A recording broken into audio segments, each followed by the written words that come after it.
बच्चों अभी हमने क्या पढ़ी, मेटल्स की फिजिकल प्रॉपर्टीज और नॉन मेटल की फिजिकल प्रॉपर्टीज। अब आते हैं इंपॉर्टेंट टॉपिक है केमिकल प्रॉपर्टीज ऑफ मेटल्स। बच्चों इसमें आपको सारी रिएक्शन याद रखनी है, इनमें रिएक्शन से क्वेश्चन आते हैं पेपर में डायरेक्टली। सबसे पहले पढ़ते हैं reaction of metals with oxygen, यानी कि मेटल जो होती है ऑक्सीजन से कैसे रिएक्शन करती है। जैसे कोई मेटल की रिएक्शन जब ऑक्सीजन से हम कराएंगे तो बच्चों मेटल का ऑक्साइड बनता है। क्या बनता है? मेटल का ऑक्साइड, जैसे कि sodium oxide, magnesium oxide, calcium oxide. और नेचर कैसा होता है इनका? बेसिक होता है। रिएक्शन देखिए, जैसे सोडियम है, सोडियम की रिएक्शन कराएंगे ऑक्सीजन के साथ तो क्या बनेगा? Na2O बनेगा, सोडियम ऑक्साइड। बच्चों इसका नेचर बेसिक होता है, यानी कि अगर हम इसको वाटर में डालेंगे ना तो इसमें जो नेचर बनेगा उसका सॉल्यूशन का वो बेसिक नेचर होगा। इसको बैलेंस कर लेते हैं। यहाँ पे बच्चों दो आ रहे हैं ऑक्सीजन, सोडियम के यहाँ पर एक है, ऑक्सीजन के 2 है, यहाँ पर एक है, तो 2 की मल्टीप्लाई करके पहले ऑक्सीजन को बैलेंस करो। अब 2 2 जब 4 कितने हो गए? सोडियम के 4 हो गए। जब हम इसको क्या अगर बताया मैंने, इसको हम पानी के अंदर डालते हैं, पानी के अंदर डिसोल्व करते हैं सोडियम ऑक्साइड को, तो बच्चों क्या बनेगा? बेस बनेगा। क्या बनेगा? Base, NaOH, sodium hydroxide. तो इसको बैलेंस करेंगे, सोडियम के 2 हैं, यहाँ पे 2 की मल्टीप्लाई करेंगे, सोडियम के 2 गए, हाइड्रोजन के 2, हाइड्रोजन के 2, ऑक्सीजन के 2, 1 और 2 बैलेंस हो गई, ऑक्सीजन की बैलेंस। आगे चलते हैं। अब आते हैं बच्चों मोस्ट इंपोर्टेंट टॉपिक है एम्फोटेरिक ऑक्साइड्स। इंपोर्टेंट टॉपिक है काफी है। अब एम्फोटेरिक ऑक्साइड क्या होते हैं? Those oxides which shows basic as well as acidic behaviour, यानी कि जिनका नेचर कैसा होता है? एसिडिक भी होता है, बेसिक भी होता है, उनको बोलते हैं एम्फोटेरिक ऑक्साइड्स। जैसे कि एल्यूमिनियम ऑक्साइड, जिंक ऑक्साइड, मतलब जो ये बेस से रिएक्शन करेंगे एसिड की तरह बिहेव करेंगे, एसिड से करेंगे बेस की तरह बिहेव करेंगे। एग्जांपल देखिए, जैसे बच्चों अगर हम एल्यूमिनियम ऑक्साइड की रिएक्शन किससे कराएं? एक एसिड से कराते हैं, HCl से, हाइड्रोक्लोरिक एसिड से। तो अब ये बच्चों एसिड है ना, ये तो ये बेस की तरह बिहेव करेगा, तो बेस बन जाएगा ये। तो यहाँ बनेगा, जो आपको पता है एसिड की बेस के साथ रिएक्शन कराया जाते हैं, न्यूट्रलाइजेशन रिएक्शन होती है, तो क्या बनना चाहिए यहाँ पर? AlCl3 और क्या बनेगा? H2O, वाटर बनेगा। अब इसको बैलेंस कर लेते हैं।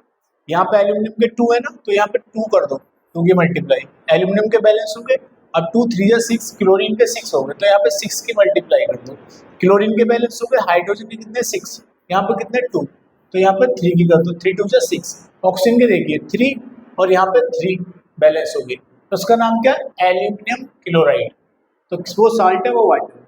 अब हम कराते हैं इसकी किसी बेस से रिएक्शन, जैसे Al2O3। बच्चों ये जो रिएक्शन कराऊंगा ना, इंपॉर्टेंट रिएक्शन है ये दोनों। इसके बाद जिंक से भी करेंगे हमने, जिंक ऑक्साइड के साथ रिएक्शन। अब कराएंगे सोडियम हाइड्रोक्साइड से। ये क्या है बच्चों? एक बेस है, और ये बन जाएगा अब एसिड। अब ये एसिड की तरह बिहेव करेगा, पहले बेस की तरह करा, अब एसिड की तरह बिहेव करेगा, तो क्या बनेगा? साल्ट बनेगा, वाटर बनेगा, ये बनेगा NaAlO2 और H2। अब बच्चों यहाँ पे देखिए एल्यूमिनियम के 2 है ना, तो यहाँ पे एल्यूमिनियम का 1 है, तो यहाँ पे 2 की मल्टीप्लाई कर दो बैलेंस करने के लिए। अब सोडियम के 2 हो गए, यहाँ पर भी 2 की मल्टीप्लाई कर दो, सोडियम के बैलेंस हो गए।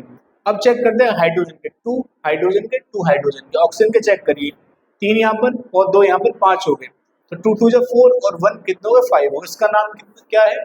Sodium aluminate. सोडियम एल्यूमिनेट ये पूछा जाता है, इंपॉर्टेंट है। और जिंक ऑक्साइड के साथ भी रिएक्शन एसिड बेस की इंपॉर्टेंट है। आगे चलते हो। अब आते बच्चों पढ़ेंगे, अभी हमने पढ़ा एल्यूमिनियम ऑक्साइड के साथ रिएक्शन, अब जिंक ऑक्साइड के साथ रिएक्शन पढ़ेंगे एसिड के और बेस के साथ में। तो जिंक ऑक्साइड की एसिड के साथ, जिंक ऑक्साइड भी क्या होता है? एक एम्फोटेरिक ऑक्साइड होता है, तो रिएक्शन कराते हैं HCl से। बच्चों जब HCl से रिएक्शन होगी तो क्या बनेगा? ZnCl2 सॉल्ट बनेगा और H2O वाटर बनेगा। इसको बैलेंस कर लेते हैं। क्लोरीन के 2 हैं, यहाँ पे 2 की मल्टीप्लाई करेंगे, तो क्लोरीन के 2, हाइड्रोजन के 2, हाइड्रोजन के 2, जिंक का 1, ऑक्सीजन के कितने? यहाँ पर 1 है, वहां पर भी 1 है, तो यहाँ पर सॉल्ट बन गया, वाटर बन गया। अब रिएक्शन पढ़ेंगे जिंक ऑक्साइड की बेस के साथ। अब देखो बच्चों यहाँ पर जब हमने एसिड के साथ रिएक्शन कराई तो ये किसका की तरह बिहेव कर रहा है? बेस की तरह। अब जब जिंक ऑक्साइड की हम रिएक्शन किसी बेस से कराएंगे, जैसे कि सोडियम हाइड्रोक्साइड से, तो अब ये बेस है हमारा, ये एसिड की तरह बिहेव करेगा, इसका डुअल नेचर होता है इनका, इसलिए एम्फोटेरिक ऑक्साइड बोलते हैं। तो क्या बनेगा यहाँ पे? Na2ZnO2 प्लस H2O वाटर बनेगा। इसका नाम है सोडियम जिंकेट। इंपॉर्टेंट है ये, sodium sodium zincate, sodium zincate. Balance कर लेते हैं इसको। सोडियम के कितने, 2, तो यहाँ पे 2 की मल्टीप्लाई, सोडियम के बैलेंस हो गए। अब चेक करते हैं Zn का 1, Zn का 1, हाइड्रोजन के 2, हाइड्रोजन के 2 यहाँ पर, तो 2 यहाँ पर, ऑक्सीजन के 2 यहाँ पर, ऑक्सीजन के और 1 यहाँ पे, 1 यहाँ पर और 2 यहाँ पर, 3 हो गए ना, 2 यहाँ पर, 1 यहाँ पर ऑक्सीजन के। ये बैलेंस है हमारे क्वेश्चन। अब कुछ इंपॉर्टेंट बात समझते हैं बच्चों। यहाँ पर sodium, potassium, lithium metals are stored in kerosene. बच्चों इनको केरोसिन के तेल में रखा जाता है। आपने देखा होगा बच्चों लैब वगैरह में मिट्टी के तेल में सोडियम, पोटेशियम को, लिथियम को रखा जाता है। क्यों? क्योंकि ये ऑक्सीजन से रिएक्शन ना कर ले, to prevent their reaction with oxygen, moisture, carbon dioxide. अगर बच्चों हम इसको बोतल में ऐसे ही रख देंगे ना, तो ये ऑक्सीजन के साथ रिएक्शन करने के बाद में मेटल का ऑक्साइड बनाएंगे। इसका मतलब जो कंपाउंड है वो चेंज हो जाएगा, इसलिए इनको केरोसिन में स्टोर करके रखते हैं। आगे चलते हैं बच्चों, अब आते हैं सेकेंड रिएक्शन पर, reaction of metals with water. Metal की जब रिएक्शन वाटर के साथ कराई जाती है तो मेटल का हाइड्रोक्साइड बनता है, यानी कि जैसे कि सोडियम हाइड्रोक्साइड और हाइड्रोजन गैस बनती है। जब मेटल रिएक्शन करती है स्टीम के साथ में तो मेटल का ऑक्साइड बनेगा और हाइड्रोजन गैस बनेगी। देखिए अभी हम समझेंगे कौन सी मेटल स्टीम के साथ रिएक्शन करती है, कौन सी करती है वाटर के साथ में, रिएक्टिविटी सीरीज के बेस पर समझेंगे। इससे पहले मैं आपको एक रिएक्शन समझा दूं। जैसे सोडियम की मेटल की रिएक्शन जब वाटर से कराई जाती है, यानी कि अगर बच्चों बीकर में पानी ले और उस पर कुछ पीसेस डालने सोडियम और पोटेशियम के, तो ये पीसेस जो होते हैं ना बहुत तेजी से इधर उधर भागते हुए हिसिंग साउंड प्रोड्यूस करते हुए तेजी से रिएक्शन करते हैं। तो क्या बनता है, सोडियम हाइड्रोक्साइड बनता है, हाइड्रोजन गैस बनती है और उसके बाद में एक लिटिल सा एक्सप्लोजन सा होता है। क्योंकि बच्चों ये जो रिएक्शन होती है एक तरीके से एक्सोथर्मिक रिएक्शन है, तो इसमें हीट प्रोड्यूस होती है। क्या बनती है इसमें, हीट एनर्जी, हीट एनर्जी बनती है इसमें। अब एक नोट समझिए, जब इसकी जो डेंसिटी होती है पोटेशियम की, सोडियम की, वो कम होती है वाटर के साथ में, इसलिए ये क्या करती है, वाटर के ऊपर फ्लोट करती है। क्योंकि आपको पता है बच्चों कोई भी चीज, कोई भी सब्सटेंस अगर उसकी डेंसिटी वाटर से कम होगी तो वो क्या करेगी, उसमें फ्लोट करेगी, तैरती है। अब आगे समझते हैं।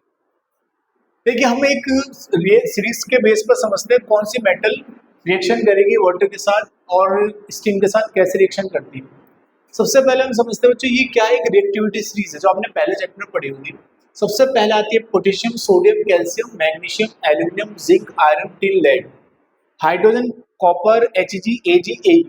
ऊपर की जो मेटल्स है ना ये सबसे ज्यादा रिएक्टिव है, सबसे ज्यादा रिएक्टिव ये, उससे कम ये, उससे कम ये, उससे कम ये। इस तरीके से ये मेटल्स की रिएक्टिविटी सीरीज एक डिक्रीजिंग ऑर्डर दिया हुआ है।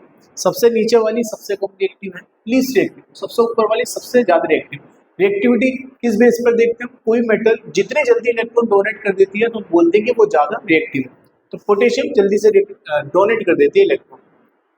बच्चों ऊपर वाली जो मेटल्स है ये पोटेशियम, सोडियम, कैल्शियम, ये कोल्ड वाटर से रिएक्शन करते हैं। किससे, कोल्ड वाटर, क्योंकि इनके अंदर वैसे बहुत ज्यादा रिएक्टिव होती है। जो मैग्नीशियम होती है वो हॉट वाटर से रिएक्शन करती है। उसके बाद में aluminium, zinc, iron, tin, lead, ये जो मेटल्स हैं ये वाली ये करती है स्टीम के साथ रिएक्शन। किसके साथ, स्टीम के साथ रिएक्शन। इसके बाद हाइड्रोजन से नीचे वाली metal Cu, Hg, Ag, Au, यानी कि सिल्वर, गोल्ड, मरकरी, ये ना तो वाटर के साथ रिएक्शन करती है कैसे ही पानी के, ना कोल्ड से ना हॉट से ना स्टीम से रिएक्शन करती है, यानी कि इलेक्ट्रॉन नहीं दे पाती एक तरीके से। अब एक रिएक्शन समझते हैं। कैल्शियम क्या आती है बच्चों, ऊपर आती है ना। कैल्शियम की वाटर के साथ रिएक्शन कराने पर क्या बनता है, कैल्शियम हाइड्रोक्साइड बनता है, हाइड्रोजन गैस बनती है। ऐसी मैग्नीशियम की अगर हम वाटर के साथ रिएक्शन कराएंगे तो मैग्नीशियम हाइड्रोक्साइड बनेगा, मैग्नीशियम हाइड्रोक्साइड बनेगा और हाइड्रोजन गैस बनेगी। लेकिन मैग्नीशियम किससे करेगी, हॉट वाटर से रिएक्शन करेगी। एक इंपॉर्टेंट नोट समझते हैं यहाँ पे बच्चों, डेंसिटी जो होती है ना कैल्शियम की, मैग्नीशियम की, वो वाटर से ज्यादा होती है। यानी कि पानी के ऊपर ये तैर कैसे सकती है, लेकिन ये तैरती है। क्योंकि आपको पता है बच्चों किसी भी सब्सटेंस की जो डेंसिटी होगी अगर वो वाटर के कंपैरिजन में ज्यादा होगी तो वो क्या होगी, उसके अंदर सिंक हो जाएगी। लेकिन जो अगर हम कुछ पीसीज कैल्शियम के, मैग्नीशियम के पानी में डालते हैं ना तो कैल्शियम मैग्नीशियम रिएक्शन करने लग जाती है वाटर के साथ, तो क्या होता है, हाइड्रोजन गैस के बबल्स बनने स्टार्ट हो जाते हैं। क्या हो जाते हैं, हाइड्रोजन गैस के बबल्स, तो वो इस पे स्टिक हो जाते हैं, चिपक जाते हैं। जैसे आप पानी में पानी में ट्यूब लेके जाते हैं ना, ट्यूब आपको डूबने नहीं देती है, ऐसे ये जो बबल्स होते हैं ना हाइड्रोजन के, इस पर अटैच हो जाएंगे, इसको डूबने नहीं देंगे, ये फ्लोट करती रहती है। कभी कभी क्वेश्चन पे आ जाता है, ध्यान रखना, इसके जो बबल्स होते हैं वो स्टिक हो जाते हैं सरफेस पे, इसी वजह से कैल्शियम जो मेटल या मैग्नीशियम क्या करती है, फ्लोट करती है। अब आगे चलते हैं। अब आते हैं बच्चों एल्यूमिनियम, जो हमने अभी रिएक्टिविटी सीरीज समझी, जैसे aluminium, zinc, iron, tin, lead, ये स्टीम के साथ रिएक्शन करेगी, किसके साथ, स्टीम के साथ, और क्या बनेगा, मेटल का ऑक्साइड बनेगा, हाइड्रोजन गैस बनेगी। जैसे एल्यूमिनियम है, एल्यूमिनियम के जब हम कराते हैं रिएक्शन वाटर के, यानी कि वाटर का फॉर्मूला बच्चों स्टीम का सेम होता है, स्टीम के साथ रिएक्शन करेगी तो ये बनेगा एल्यूमिनियम ऑक्साइड बनेगा, हाइड्रोजन गैस बनेगी। ऐसे एक रिएक्शन और बता दूं, जो आयरन है, आयरन की रिएक्शन कराएंगे H2O के साथ तो क्या बनेगा, Fe3O4 आयरन ऑक्साइड बनेगा, और क्या बनेगी, हाइड्रोजन गैस बनती है। लेकिन जो नीचे वाली रिएक्शन वो होती है, लेकिन जो नीचे वाली मेटल्स होती है हाइड्रोजन है, जैसे कि कॉपर, Hg, Ag, Au, ये रिएक्शन नहीं करती है। लेड भी गलत लिखा हुआ है, लेड जैसे Ag है, Ag की जब रिएक्शन कराते हैं वाटर के साथ कोई रिएक्शन नहीं होती है। कॉपर की जब रिएक्शन कराते हैं वाटर के साथ कोई रिएक्शन नहीं देती।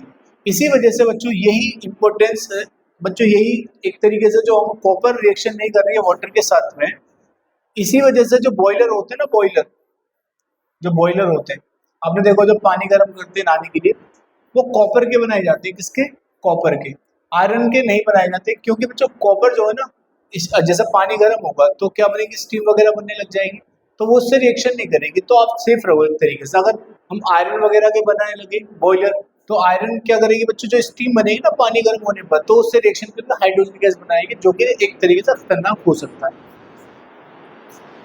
आगे चलते हैं। अब देखिए हम एग्जाम्पल देखते हैं, मतलब एक डायग्राम के थ्रू समझेंगे स्टीम की रिएक्शन मेटल के साथ में। एक यहाँ पे एक बर्नर है, यहाँ पर ग्लास वूल सॉफ्ट, यहाँ पर ग्लास वूल है, मतलब एक तरीके से रुई टाइप की, प्लास्टिक टाइप की रूप होती है, इसके अंदर वाटर होता है, और यहाँ पर एक मेटल का सैंपल लिया हुआ है। जब इसको गर्म करेंगे ना, इसके अंदर जब वाटर होगा तो स्टीम में चेंज हो जाएगा, तो स्टीम इसके साथ रिएक्शन करेगी, H2 है ना स्टीम का फॉर्मूला, इस मेटल के साथ, तो क्या बनेगी, हाइड्रोजन गैस बनने लग जाएगी। तो हाइड्रोजन गैस यहाँ से निकलती हुई यहाँ पर पहुंचेगी, ऊपर क्या होगा बच्चों, इसके बबल्स जाएंगे हाइड्रोजन के, तो यहाँ पर हाइड्रोजन गैस इकट्ठी हो जाती है। और आपको पता है हाइड्रोजन का टेस्ट कैसे करते हैं, पॉप में कैंडल को लेके जाते हैं, उसके बाद पॉप साउंड की आवाज आती है, फटफट किसी आवाज आती है।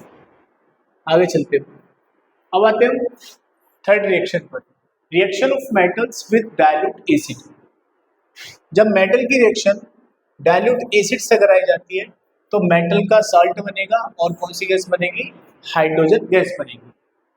देखिए रिएक्शन देखते हैं, जैसे कि बच्चों सोडियम है, सोडियम मेटल, जैसे रिएक्शन करा रहे हैं HCl से, ये एसिड है तो क्या बनेगा, NaCl बनेगा, और कौन सी गैस बनेगी, हाइड्रोजन गैस बनेगी। इसको बैलेंस कर लीजिए, यहाँ पे 2 हाइड्रोजन के, यहाँ पे 2 की मल्टीप्लाई करेंगे, Cl के 2 हो गए, 2 के Cl के हो गए, 2 सोडियम के भी हो गए। ऐसे हम सोडियम की रिएक्शन कराते हैं H2SO4 से सल्फ्यूरिक एसिड से, तो वही बनेगा, सॉल्ट बनेगा और हाइड्रोजन गैस, ये Na2SO4 बन जाएगा, Na2SO4, और कौन सी गैस बनेगी, हाइड्रोजन गैस बनेगी। सोडियम के 2 है ना, तो यहाँ पर 2 की मल्टीप्लाई करो, सोडियम के 2 हो गए, हाइड्रोजन के 2, हाइड्रोजन के 2, SO4 का एक SO4 में, तो क्या है, सोडियम सल्फेट, और ये क्या, सल्फ्यूरिक एसिड, एसिड है ना एक सल्फ्यूरिक एसिड, ये भी हाइड्रोक्लोरिक एसिड। अब एक इंपॉर्टेंट केस समझेंगे नाइट्रिक एसिड से, थोड़ा नाइट्रिक एसिड का केस थोड़ा सा अलग है, उसको बड़े ध्यान से समझना आपको। Reaction of metals with dilute HNO3। Normally बच्चों जब हम नाइट्रिक एसिड के साथ मेटल की रिएक्शन कराते हैं तो नाइट्रिक एसिड एक स्ट्रॉन्ग ऑक्सीडाइजिंग एजेंट होता है जो ऑक्सीजन प्रोवाइड करता है। जैसे मेटल रिएक्शन करती है ना एक तरीके से नाइट्रिक एसिड से, जैसे हाइड्रोजन गैस बनने वाली होती है तो क्या करता है, ये ऑक्सीजन प्रोवाइड कर देता है, तो हाइड्रोजन की जगह वाटर बन जाता है। क्या बन जाता है, वाटर। तो यही लिखा हुआ है, when metal react with dilute HNO3 then H2 is not evolved because dilute HNO3 is strong oxidizing agent, so as soon as hydrogen gas, जैसे ही हाइड्रोजन गैस बनती है द नाइट्रिक एसिड क्या करता है, ऑक्सीडाइज कर देता है इसको H2 को, किसमें, H2O में। इसलिए हम क्या करते हैं, इसको इसमें वेरी डाइल्यूट करते हैं, इसको पानी ज़्यादा मिलाते हैं जिससे कि स्ट्रॉन्गनेस क्या हो जाए, इसकी कम हो जाए। तो जब हम इसको वेरी डाइल्यूट कर लेते हैं तो ये मैग्नीशियम से और मैंगनीज से रिएक्शन करता है तो क्या बनाता है, हाइड्रोजन गैस बनाता है। तो रिएक्शन देख लेते हैं दोनों की। Mg की रिएक्शन कराएंगे हम किसके साथ में, वेरी डाइल्यूट HNO3 के साथ, HNO3। अब रिएक्शन हो जाएगी, हाइड्रोजन गैस इवॉल्व हो जाएगी, तो क्या बनेगा, मैग्नीशियम नाइट्रेट बनेगा सॉल्ट ऑफ हाइड्रोजन MgNO3 का होल ट्वाइस प्लस कौन सी गैस, हाइड्रोजन गैस। इसको बैलेंस कर लीजिए, नाइट्रेट के 2 हैं तो यहाँ पे 2 की मल्टीप्लाई कर देंगे, ये नाइट्रेट के 2 हो गए, हाइड्रोजन के 2 बैलेंस है, इसका नाम क्या, मैग्नीशियम नाइट्रेट। ऐसी Mn की रिएक्शन कराएंगे HNO3 से तो क्या बनेगा, मैंगनीज नाइट्रेट बनेगा, MnNO3 का होल ट्वाइस प्लस H2। इसी की तरह बैलेंस कर लेंगे, नाइट्रेट के 2 हैं तो यहाँ पर 2 की कर देंगे, तो ये बैलेंस हो। समझ में आ गया, आगे चलते हैं बच्चों। अब आते हैं एक इंपॉर्टेंट कंपाउंड जिसका नाम है एक्वा रेजिया। पहले डेफिनेशन देखिए, aqua regia is a mixture of concentrated hydrochloric acid and concentrated nitric acid in the ratio. यानी कि अगर हम कॉन्सेंट्रेटेड HCl को और कॉन्सेंट्रेटेड HNO3 को कितने रेशियो मिला दें, 3:1 के रेशियो मिला दें, तो आपको जो भी एक लिक्विड मिलेगा उसका नाम होता है एक्वा रेजिया। इसको नॉर्मली क्या बोलते हैं, रॉयल वाटर भी इसको बोला जाता है। क्यों बोलते हैं, क्योंकि बच्चों ये एक इम्पोर्टेंट कंपाउंड होता है, क्योंकि जब इसमें गोल्ड या प्लेटिनम मेटल को डाला जाता है तो इन मेटल्स को डिसॉल्व कर देता है, गलाने लग जाता है, यानी उसकी लेयर छुटनी स्टार्ट हो जाती है। बच्चों गाँव में क्या होता था पहले, खैर अब तो ये सब लोगों को पता है, पहले गांव में कुछ लोग क्या करते थे, एक लिक्विड लेके जाते थे और बोलते थे कि अपनी ज्वेलरी जो है आपके घर में वो नहीं करा लो। तो कुछ महिलाएं क्या करती थी, वो अपनी ज्वेलरी लेके आती थी उनको देने के लिए कि इसको नहीं कर दो, तो उसमें डालते थे, डालने के बाद में थोड़ी देर बाद डिसॉल्व होनी स्टार्ट हो जाती थी, तो उनकी लेयर छूट जाती थी। तो महिलाओं को लगता था कि ये क्या होगी, नहीं होगी, जबकि ये पता नहीं होता था कि उसके जो मेटल्स था उसका वेट क्या होगा, थोड़ा सा कम हो जाता था। तो वो क्या करते थे, घर पे जाके उसको केमिकल रिएक्शन से उन मेटल को निकाल लेते थे, तो उनको बहुत ज़्यादा फायदा होता था। आज के टाइम में ये चीज़ ज़्यादातर लोगों को पता है, तो वो रॉयल वाटर का इस्तेमाल करते थे मेटल को डिसॉल्व करने के लिए। अब आते हैं बच्चों फोर्थ रिएक्शन पर। अभी तक हमने 3 रिएक्शन पढ़ी है मेटल्स की, अब आते हैं फोर्थ रिएक्शन पर, reaction of metals with salt solution. बच्चों आपने ये रिएक्शन पढ़ी होगी पहले चैप्टर में, मैं आपको समझाऊं डिस्प्लेसमेंट रिएक्शन की फॉर्म में। इसमें क्या होता है, a more reactive metal displace a less reactive metals from its salt solution. एक मोर रिएक्टिव मेटल्स क्या करती है, लेस रिएक्टिव मेटल को उसके सॉल्यूशन से क्या कर देती है, डिस्प्लेस कर देती है। तो मैं आपको पहले थोड़ा सा रिएक्टिविटी सीरीज रिकॉल करा दूं, उसके बाद में वापस इसी पे आते हैं। देखिए आपको याद होगा एक रिएक्टिविटी सीरीज, सबसे पहले आती है पोटेशियम, सबसे ज़्यादा रिएक्टिव होती है, फिर आती है sodium, calcium, magnesium, aluminium, zinc, iron, tin, lead, hydrogen, copper, Hg यानी कि मरकरी, सिल्वर और गोल्ड। ऊपर वाली मेटल्स नीचे वाली मेटल्स को उसके सॉल्यूशन से डिस्प्लेस कर देती है, क्योंकि वो ज़्यादा रिएक्टिव होती है। नीचे वाली मेटल्स कभी भी ऊपर वाली मेटल को उसका सॉल्यूशन से डिस्प्लेस नहीं कर सकती। समझ में आ रही है बात, ये सबसे लीस्ट रिएक्टिव मेटल्स होती है, ये सबसे ज़्यादा रिएक्टिव मेटल होती है। तो आते हैं बच्चों रिएक्शन पर। जैसे बच्चों कॉपर सल्फेट है, कॉपर सल्फेट के जो सॉल्यूशन में ये ब्लू कलर का होता है, इसमें जब हम आयरन की रिएक्शन कराते हैं तो आयरन ज़्यादा रिएक्टिव होता है, बिकॉज ये ऊपर आता है रिएक्टिविटी सीरीज में, तो इसको डिस्प्लेस कर देगा, यानी कि डिस्प्लेस करने के बाद में ये इसके साथ अटैच हो जाएगा, तो क्या बनेगा, FeSO4 और कॉपर अलग हो जाएगी। तो ये जो ब्लू कलर का सॉल्यूशन था वो ग्रीन में क्या हो जाएगा, कन्वर्ट हो जाएगा।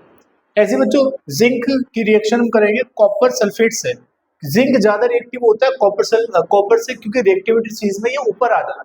तो इसको जब हम रिएक्शन कराएंगे तो ये डिस्प्लेस कर देगा, तो जिंक सल्फेट बन जाएगा, जिसका जो कोई कलर नहीं होता, कलरलेस होता है, तो कॉपर अलग हो जाएगी। जैसे आपकी बुक में एक एक्टिविटी थी, उसको देख लेते हैं। इसमें क्या है बच्चों, एक बीकर में क्या है हमारे पास में कॉपर सल्फेट का सॉल्यूशन, और एक दूसरे बीकर में आयरन सल्फेट, यानी कि बोलेंगे यहाँ पे CuSO4 है, और यहाँ पे क्या है FeSO4 है। हल्का सा ग्रीन सा कलर होता है, लाइट ग्रीन, इसका ब्लू कलर का सा होता है। इसमें हमने क्या डाली, कील डाली, यानी कि आयरन Fe। तो क्या होगा बच्चों, थोड़ी देर बाद इसका जो कलर होगा ना, वो कलर हो जाएगा ऐसे, क्योंकि इस पर कॉपर की जो लेयर्स होती है वो चढ़ जाती है। क्योंकि जब बच्चों कॉपर सल्फेट के सॉल्यूशन में Fe को डाला जाता है ना, तो Fe ज़्यादा रिएक्टिव है, तो इसको डिस्प्लेस कर देगी, तो कॉपर की जो लेयर होती है ना वो आयरन पे चढ़ जाती है, तो इसका कलर ऐसा हो जाएगा क्योंकि ज्यादा रिएक्टिव है। अब उसके बाद में जो कॉपर हमने लिया बच्चों, आयरन सल्फेट लिया दूसरे बीकर में, और फिर हमने एक कॉपर वायर लिया, कॉपर वायर यानी कि Cu। तो यहाँ पर कोई रिएक्शन नहीं होगी। क्यों नहीं होगी? क्योंकि बच्चों जब हमने FeSO4 में कॉपर के वायर को डाला जाता है तो यहाँ पर कोई रिएक्शन नहीं होगी। क्यों? क्योंकि कॉपर जो होता है वो इससे लेस रिएक्टिव होता है, इसको डिस्प्लेस नहीं कर पाएगा। तो बच्चों इस रिएक्शन में डायग्राम में एक्टिविटी के थ्रू यही बताया गया है कि कौन मेटल्स किसको क्या करेगी, डिस्प्लेस करेगी। ऊपर वाली मेटल नीचे वाली मेटल्स को उसके सॉल्यूशन से क्या कर देती है, डिस्प्लेस कर देती है। देखो बच्चों आपको मैं कुछ रिएक्शन समझा दूं यहाँ पे जो इंपॉर्टेंट है, जैसे कि Cu है कॉपर, इसकी हम सिल्वर नाइट्रेट से जब रिएक्शन कराते हैं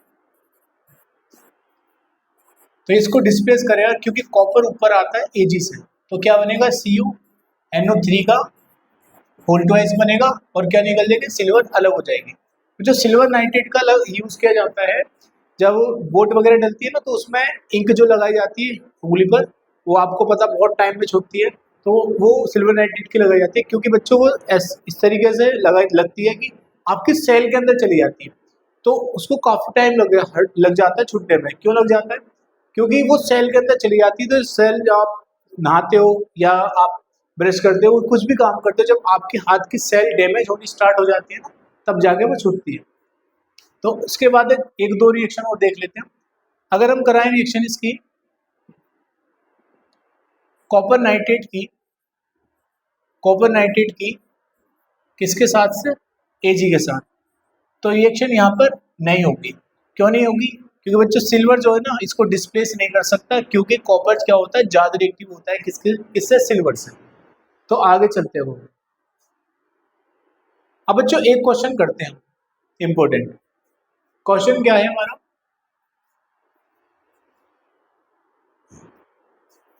samples of four metals A, B, C, D were taken and added to the following solution one by one.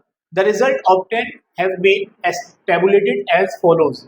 यानी कि आपको बच्चों चार मेटल दिए A, B, C, D, उसके बाद में इसकी रिएक्शन कराई जाती है मेटल की आयरन सल्फेट में FeSO4 से, कॉपर सल्फेट से CuSO4, जिंक सल्फेट से, सिल्वर नाइट्रेट से। क्या पूछा है देखिए, use the table above to answer the following questions about the metal ABCD, which is the most reactive metal। कौन सी रिएक्टिव मेटल है? देखिए ये जो मेटल्स हैं ABCD, जब इसकी रिएक्शन आयरन सल्फेट से कराई जाती है, मतलब जब A की रिएक्शन कराई जाती है FeSO4 से, कोई रिएक्शन है, इसका मतलब कम रिएक्टिव है। B रिएक्शन कराई जाती है B की आयरन सल्फेट से, इसका मतलब डिस्प्लेसमेंट रिएक्शन हो रही है यहाँ पर। लेकिन C से कराई जाती है कोई रिएक्शन नहीं हो रही, D से कराई जाती है कोई रिएक्शन नहीं हो रही। इसका मतलब B जो है ना अभी तक इनमें सबसे ज्यादा रिएक्टिव है, क्योंकि यहाँ पे डिस्प्लेसमेंट रिएक्शन दे रहा है। इसका मतलब पहले का जो आंसर हो जाएगा वो हो जाएगा B। बात समझ में आ गई? अब आता है सेकंड पे, what would you observe if B is added to a solution of copper sulphate. क्या होगा, क्या होता है जब आप B की रिएक्शन कराई जाती है, B को ऐड किया जाता है कॉपर सल्फेट के सॉल्यूशन में। देखिए B क्या है बच्चों, B जो है वो रिएक्टिव मेटल है किससे, किससे, Fe से। तो क्योंकि वो क्या कर रहा है, उसको डिस्प्लेसमेंट रिएक्शन दे रहा है। तो यहाँ पर अगर B की रिएक्शन कराएंगे कॉपर सल्फेट से, तो सिंपल सी बात है डिस्प्लेसमेंट रिएक्शन होगी, क्योंकि जो आयरन को डिस्प्लेस कर सकता है तो कॉपर को भी कर सकता है, क्योंकि आयरन तो कॉपर से ऊपर आती है। तो क्या रिएक्शन होगी, डिस्प्लेसमेंट रिएक्शन। तो यहाँ पे लिख देंगे there will be displacement reaction. अब आते हैं थर्ड क्वेश्चन पर, arrange the metal ABCD in order of decreasing reactivities. मतलब हमें लिखना है कि ये जो मेटल में ABCD एक डिक्रीजिंग ऑर्डर में लिखना है, जो सबसे ज्यादा रिएक्टिव उसको पहले लिखना है और सबसे लास्ट में जो सबसे कम रिएक्टिव है।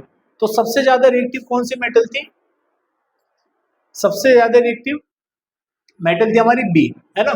तो B पहला आ जाएगी सबसे ज्यादा रिएक्टिव मेटल। अब देखते हैं दूसरी कौन सी थी, क्योंकि B डिस्प्लेस कर रही है ना। अब उसके बाद में आ जाती है, देखिए जब इन चारों मेटल्स की रिएक्शन कराई जाती है कॉपर सल्फेट से, केवल A रिएक्शन करती है डिस्प्लेसमेंट रिएक्शन, ये भी रिएक्शन नहीं करती, ये भी रिएक्शन नहीं करती है। इसका मतलब क्या है, B के बाद जो दूसरी ज्यादा रिएक्टिव है वो है A, तो यहाँ पे ग्रेटर देन A आएगा। फिर आगे देखते हैं, इन चारों की रिएक्शन कराई जाती है यहाँ पर जिंक सल्फेट से, तो बी कोई रिएक्शन नहीं होती है, कोई रिएक्शन नहीं, कोई रिएक्शन नहीं, है ना। आगे देखते हैं। उसके बाद में जब इन चारों मेटल्स की कराई जाती है, चारों मेटल की रिएक्शन, जैसे डी से करा रहे हैं, डी मेटल जब रिएक्शन कर रही है सिल्वर नाइट्रेट से तो कोई रिएक्शन नहीं हो रही है, लेकिन सी जब रिएक्शन कर रहा है सिल्वर नाइट्रेट से, इसका मतलब वो डिस्प्लेसमेंट रिएक्शन हो रही है यहाँ पर। तो इसका मतलब दोनों में से जो रिएक्टिव है वो है सी, और लास्ट में कौन बचा, डी। तो ये ऑर्डर हो गया, सबसे ज्यादा रिएक्टिव कौन है, बी, फिर ए, फिर सी, फिर डी। तो ये हमारा क्वेश्चन हो जाता है। आगे चलते हैं, अब कुछ क्वेश्चन और कर लेते हैं इंपोर्टेंट। पहला question, the colour of the solution observe after 30 minutes of placing zinc metal to copper sulphate solution. अभी रिएक्शन मैंने आपको बताई थी, अगर हम नॉर्मली जिंक की रिएक्शन कराते हैं कॉपर सल्फेट से तो क्या बनता है, जिंक सल्फेट बनेगा जिसका कलर होता ही नहीं है, कलरलेस होता है। अब आते हैं सेकंड क्वेश्चन पर, the pair which will show displacement reaction, यानी कौन से पेयर है जो डिस्प्लेसमेंट रिएक्शन देंगे। देखिए NaCl से अगर हम कराएंगे कॉपर मेटल की, कॉपर तो कम रिएक्टिव होती है, Na को डिस्प्लेस नहीं कर पाएगी, रिएक्शन नहीं होगी, यानी कि जिसमें ही फर्स्ट आ रहा है उसको हटा देना, फर्स्ट वाला का ऑप्शन हो ही नहीं सकता जिसमें फर्स्ट आ रहा है। सेकंड, सिल्वर नाइट्रेट की रिएक्शन कॉपर मेटल से, तो कॉपर ज्यादा रिएक्टिव होती है सिल्वर से, इसका मतलब ये रिएक्शन होगी। उसके बाद तीसरी और देख लेते हैं, एल्यूमिनियम सल्फेट की रिएक्शन कराएंगे मैग्नीशियम मेटल से, मतलब मैग्नीशियम जो मेटल है ना वो ऊपर आती है एल्यूमिनियम से। देखिए पहले potassium, sodium, calcium, magnesium, aluminium, तो इसका मतलब ये इसको डिस्प्लेस कर देगी, ये भी रिएक्शन होगी। उसके बाद लास्ट की देखते हैं, ये भी राइट है, ये भी राइट है। जिंक सल्फेट की रिएक्शन आयरन मेटल से, क्योंकि आयरन जो आता है नीचे आता है जिंक से, तो जिंक को डिस्प्लेस नहीं कर पाएगी, इसका मतलब ये वाली रिएक्शन हो, इन दोनों केस में डिस्प्लेसमेंट रिएक्शन होगी। दूसरा और तीसरा सही है। देखिए कौन सा ऑप्शन है, दूसरा तीसरा, ये ऑप्शन सही हो जाएगा। अब आते हैं क्वेश्चन नंबर 3 पर, which of the following is an amphoteric oxide. आपको पता है दो होते हैं, एक होता है जिंक ऑक्साइड, एक होता है Al2O3, तो कौन सा आंसर हो जाएगा, एल्यूमिनियम ऑक्साइड।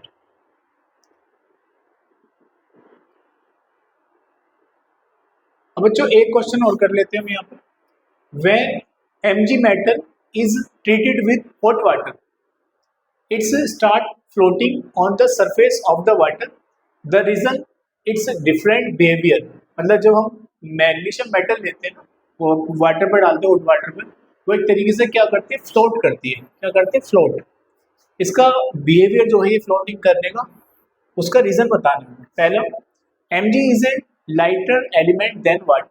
मैग्नीशियम और कैल्शियम तो हैवी होती है ना, डेंसिटी ज़्यादा होती है, इसका एग्जैक्ट रीजन नहीं है। Mg reacts with water to produce hydrogen gas which helps in floating, यानी कि मैग्नीशियम जो है वो मैग्नीशियम जब वाटर के साथ रिएक्शन करती है हाइड्रोजन गैस बनती है जो कि उसको हेल्प करती है फ्लोटिंग में। एकदम करेक्ट है। तीसरा और देख लेते हैं, Mg react with water to produce N2 gas, ये तो गलत ही है, N2 गैस तो बनती नहीं है, H2 बनती है। Mg react with water to form CO2, ये भी गलत है। इसका मतलब ऑप्शन हमारा कौन सा ठीक है, बी ऑप्शन ठीक है। बच्चों इस वीडियो में हम इतना ही करते हैं, अब आगे के जो टॉपिक्स करेंगे वो हम नेक्स्ट वीडियो में करेंगे। इस वीडियो को देखने के लिए थैंक यू सो मच।